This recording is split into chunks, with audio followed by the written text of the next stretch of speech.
हम सांख्यिकी स्टैटिस्टिक्स के बारे में अध्ययन करेंगे। तो ये देख रहे हैं क्लास 10th का है और ये सभी क्लास में है, 9th में 8th से ही स्टार्ट हो जाता है। और यहाँ देख रहे हैं ये इकोनॉमिक्स वगैरह में सभी में है, बहुत ही इंपॉर्टेंट चैप्टर है।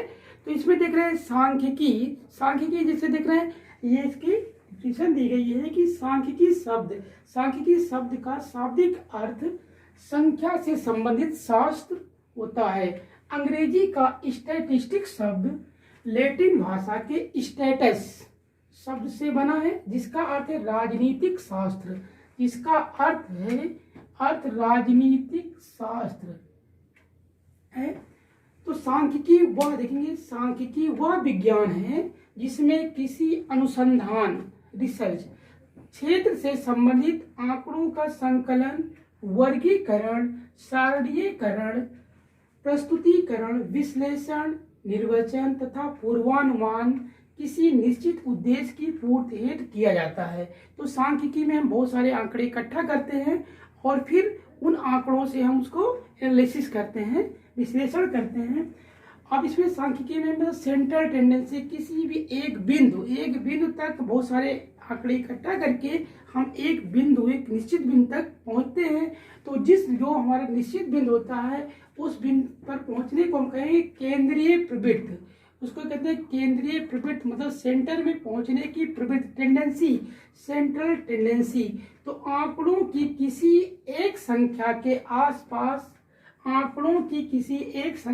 आसपास रहने की प्रवृत्ति को केंद्रीय प्रवृत्ति कहते हैं। तो जैसे मान लेते हैं कोई एक किसी उसका लीडर होता है, किसी भी कोई समूह है तो समूह में लीडर, तो जो उसका लीडर होता है, नेता होता है, उसके इर्द गिर्द सारी पब्लिक होती है। तो लीडर जो होता है वो केंद्र हो जाता है, वो केंद्र हो जाएगा और सारी पब्लिक उसके आसपास इर्द गिर्द होगी। तो इसी तरह से हमारे आंकड़े हैं। तो यहाँ कह रहे हैं कि किसी एक संख्या के आसपास रहने की प्रवृत्ति को केंद्रीय प्रवृत्ति कहते हैं। अब यहाँ देखिए केंद्रीय प्रवृत्ति के मापों के प्रकार, type of measure of central tendency. तो केंद्रीय प्रवृत्ति को मापने के हमारी 3 विधियां हैं। एक विधि है माध्य, मीन, माध्यिका, मीडियन और बहुलक। तो ये 3 विधियों से हम केंद्रीय प्रवृत्ति को मापेंगे। अब देख रहे हैं माध्य देख रहे हैं मीन। माध्य को प्रायः x के ऊपर एक लाइन खींच देते हैं जिसको बोलते हैं भार, x बार से प्रदर्शित किया जाता है। तो हमने मान लिया कि माना x1, x2, x3, x4, xn एक चर के n मान है, ये हमारे मान दिए गए हैं, इसकी वैल्यू दी है। तो सिग्मा xi देख रहे हैं, i वेरीज 1 to n, ये सिग्मा चिन्ह होता है जो योगफल को प्रदर्शित करता है। i varies 1 to n i varies 1 to n sigma xi equal to x1 plus x2 plus x3 plus xn। तो जहाँ सिग्मा ये चिन्ह जो है सिग्मा है जो योग को प्रदर्शित करता है। यहाँ i varies 1 to n sigma fi equal to f1 plus f2 plus f3 plus fn, मतलब ये दिख रहा है कि लिमिट n तक fn हो जाएगा। और n इक्वल टू जो होता है sigma fi, sum of frequency, सभी बारंबारताओं का योग जो है ये सिग्मा है, सिग्मा fi इक्वल टू हो जाएगा n। माध्य को औसत भी कहा जाता है। तो माध्य बराबर होता है पदों का योग बटे पदों की संख्या, sum of observation upon number of observation.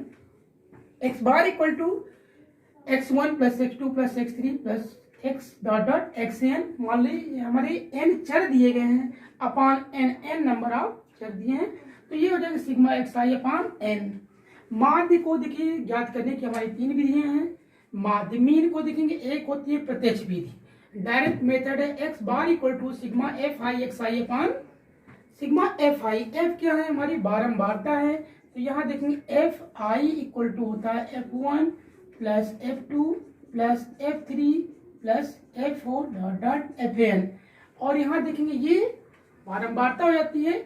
xi sigma xi इसके संगत देखेंगे चर होते हैं x1 plus x2 plus x3 plus x4 xn। तो ये होती है हमारी डायरेक्ट मेथड, होता है प्रत्यक्ष विधि द्वारा माध्य ज्ञात करते हैं। दूसरा होता है कल्पित माध्य, एज्यूम्ड मीन। तो assumed mean x bar equal to a plus sigma F I D I upon sigma F I. D I equal to होता है D I equal to x I minus A. D I A assume mean होता है, एक कल्पित माध्य है, एक कल्पित माध्य, कल्पित माध्य। तीसरी विधि होती है पद विचलन विधि या सूक्ष्म विधि। यहाँ x bar equal to a plus h u bar, तो यू इक्वल टू होता है आपका sigma F i u i upon sigma F i, और u i equal to x I minus a upon h. तो ये होता है H जो होता है ये है वर्ग विस्तार, मतलब वर्ग अंतराल की चौड़ाई, ये एच होता है। तो यहाँ इस तरह से हम देख रहे हैं कि माध्य को याद करने की हमारी 3 विधियां हैं। अब इसके बाद हम इस पर आधारित प्रश्नों को हल करेंगे। Thank you.